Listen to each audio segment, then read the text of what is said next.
AP ప్రభుత్వం మీద CPM ఎందుకని అసలు విపరీతమైన ఆగ్రహంతో ఉంది? అంత చీట అవినీతి జరిగిపోతుంది అప్పుడే.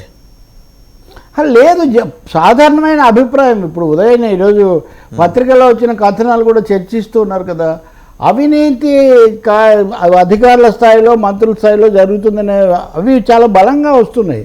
ఆఖరికి చంద్రబాబు నాయుడు గారు కూడా నేను రిపోర్టులు తెప్పించుకున్నాను, నా దగ్గర అన్నీ ఉన్నాయి, నేను చర్య తీసుకుంటానని, అలాగే ఇద్దరు మంత్రుల మీద అవి అసంతృప్తితో ఉన్నారని ఇలాంటివన్నీ వస్తున్నాయి. సిపిఎం వాళ్ళు మన రాష్ట్ర కమిటీ జరిగినప్పుడు అవినీతి చాలా నిరాఘాటంగా సాగిపోతుంది, ప్రభుత్వం మారిందనే కానీ పద్ధతుల్లో కానీ దీంట్లో ఏమీ మార్పు రాలేదు అనే మాట వాళ్ళు చెప్పారు. ఇంకా రాజకీయ విమర్శలు చేశారు. ఇప్పుడు ఉదాహరణకు మీరు ఢిల్లీ వెళ్ళి ప్రధానిని కలిసి ఆ మెట్టలు పెట్టేటటువంటి దానికి బుక్కు ఖనిజం ఏమైనా అడుగుతారు, కానీ విశాఖ బుక్కు గురించి మీరు ఎందుకు అడగలేదు? ఇలాంటి కొన్ని కారణాలు. మూడోది విజన్ 2020 అన్నదాన్ని వాళ్ళు అప్పుడు బలంగా వ్యతిరేకించారు. విద్యుత్ శక్తి ఇప్పుడు మీరు మూడో విజన్ అండి ఇది. విజన్ మధ్యలో 2020 ఇది కాక ఇంకోటి వచ్చింది, 2029 విజన్ వచ్చింది. మీరు విజన్లు చేసుకుంటూ ఆ విజన్లో ఫలితాలు చెప్పుకుంటే ఏంటిది అని. కాబట్టి తీవ్ర స్థాయిలో వాళ్ళు రాజకీయ విమర్శ ప్రధానంగా, కానీ అవినీతి అంశాలు మటుకు చాలామంది చర్చిస్తున్నారు. ఈనాడులో, ఆంధ్రజ్యోతిలో లాంటి పత్రికల్లో కూడా ఈవెన్ అనుకూల ముద్ర ఉన్న వాటిలో కూడా వస్తున్నాయి. వీటి మీద నిజానికి 2-3 యాంగిల్స్ ఉన్నాయి దీంట్లో చెప్పాలంటే. ఒక సెక్షన్ ఏమో లోకేష్ను టార్గెట్గా చేసి లోకేష్ వల్ల ఇవన్నీ జరుగుతున్నాయని చెప్తున్నారు కొంతమంది.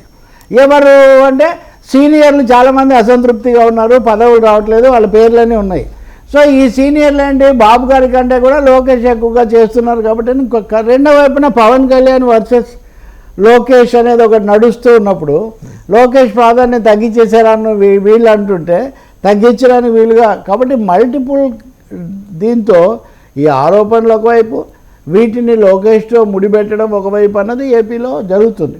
సిపిఎం చెప్పిన దానికి ఇది కారణం కాదు, అంటే మీరు అన్నారు కాబట్టి ఆ సందర్భంలో నేను చెప్తాను. ఇంకోటి కూడా, ఇప్పుడు పవన్ కళ్యాణ్ గారు మొన్న కడప వెళ్ళారు, ఆ ఎంపీడీఓను జవహర్ బాబును ఇది చేశారని మీరు గుర్తు చేసుకోండి. హోంమంత్రి స్పందించడం దీని మీద పవన్ కళ్యాణ్ గారు ఇదివరకు విమర్శ, ఇది మూడోసారి. ఒకసారి ఆ బయట చూద్దామండి, చూడండి పవన్ కళ్యాణ్ గారు కడపలో మాట్లాడండి బయట. ఐపీఎస్ అధికారి ఒక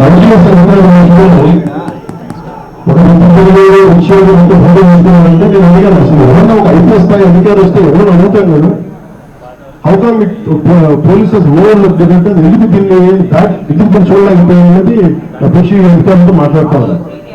ఇది కేవలం నాకు పనిచేయడం తెలుసు, రాష్ట్ర పోలీస్ శాఖ బాధ్యత ఇది, ఇంటెలిజెన్స్ శాఖ బాధ్యత, హోంశాఖ బాధ్యత, అలాగే డీజీపీ గారి బాధ్యత.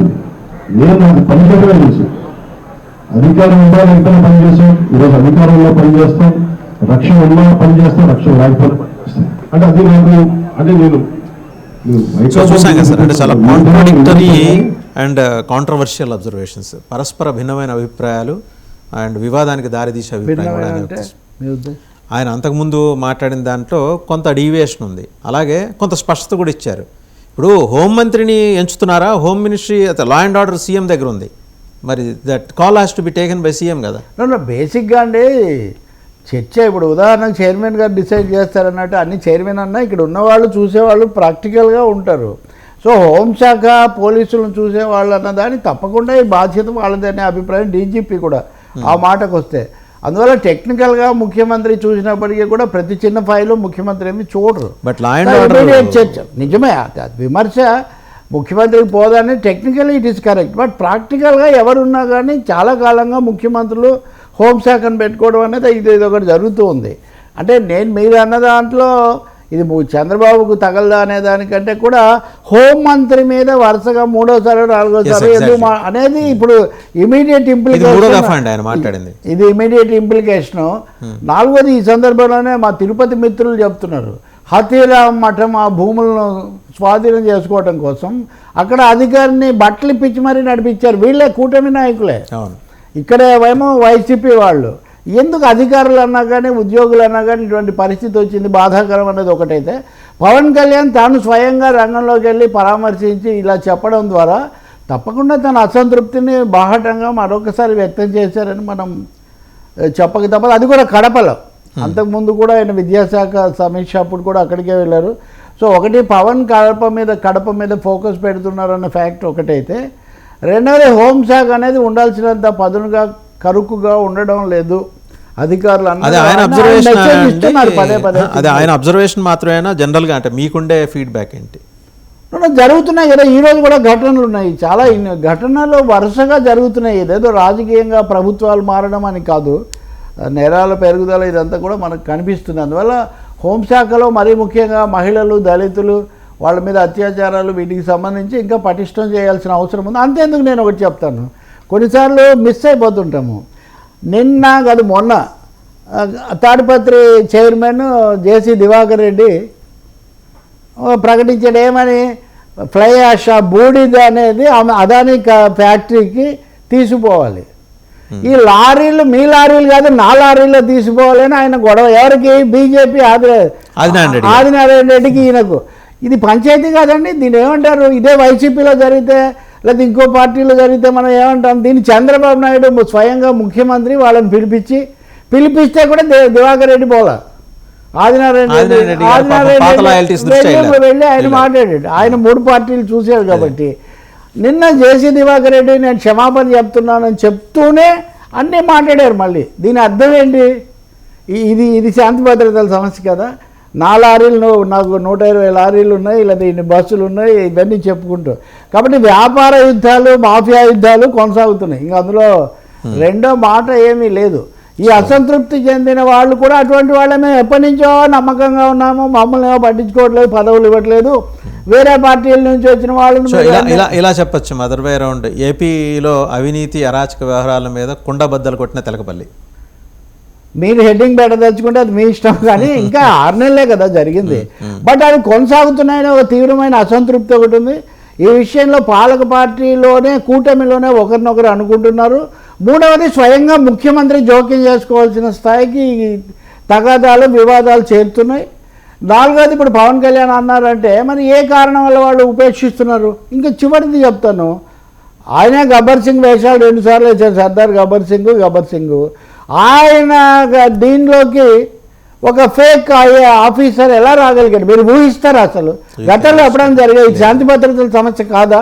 ఇందులో ఏదైనా చిన్న ఇది జరిగి ఉంటే రాష్ట్రం ఎట్లా అంటే పరిస్థితులు మనము చూసి ఉండేవాళ్ళం. అంటే ఒక ఉప ముఖ్యమంత్రి, అందులో కూడా ఆకర్షణీయమైన సినీ నేపథ్యం ఉన్న ఉప ముఖ్యమంత్రి, అంత ఆ బలంలోకి ఒక నకిలీ పోలీస్ అధికారి ఐఏఎస్ అనుకుంటూ వస్తే వాడికి సెల్యూట్ కొట్టి తిప్పినంత దాన్ని అలక్ష్యం అంటామా, అసమర్థత అంటామా, అప్రమత్తత లోపం అంటామా, అజాగ్రత్త అంటామా, ఏదో ఒకటి అనలేదా?